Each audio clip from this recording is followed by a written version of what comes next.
I feel like in the research that I have done and in the doctors that I have spoken to personally, I believe in vaccination. I think that there's a very, there's a sort of rut we can get into thinking that they don't matter because we don't see the diseases. I didn't think I would be pro-vax before I had kids. I am pretty crunchy in my real life. I have suffered from anxiety and or depression since I was 18.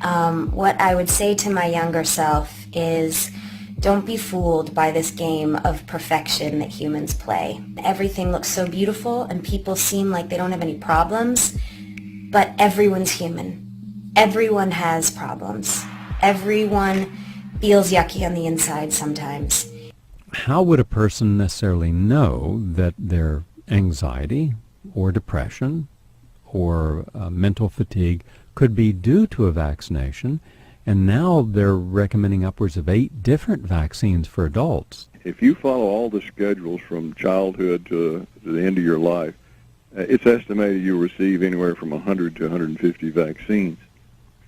And they're spaced close enough together to produce significant brain destruction. And I predict that we're going to see an even greater increase in neurodegenerative diseases in this country, as well as depression, suicide, homicide, due to this insane vaccine policy.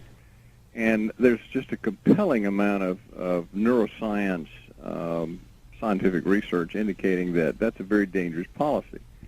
And it's particularly dangerous in 2 age groups, that is the very young, the newborn, the small child, and it's very dangerous in people after age 50. And there's a very strong correlation and scientific explanation as to why it produces depression. And that's because when it activates these microglia cells, they secrete glutamate in very high concentrations.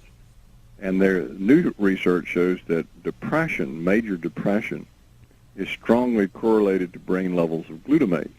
That the higher the glutamate, the worse the depression.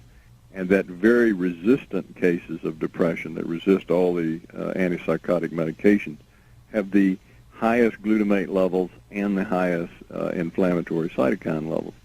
So we see there's this intimate relationship between this immune activation and the secretion of glutamate in the brain and depression and anxiety. Well, there's some 14 million people in the United States suffering from serious depressive disorders. And as you say, by age 6, they're getting 36 different vaccines. And they're very close together. And many of these children go to their pediatrician, get 5, 6, as many as 9 vaccines at one office visit. Now, when we do this experimentally in animals of every species, we find that's very destructive to the developing brain. It causes the brain to develop abnormally.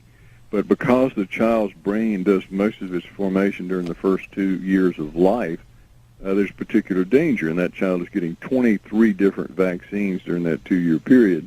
The neuroscience literature says there is a very strong indication the vaccines are producing this chronic ongoing inflammation in the brain and degeneration of the brain's connections.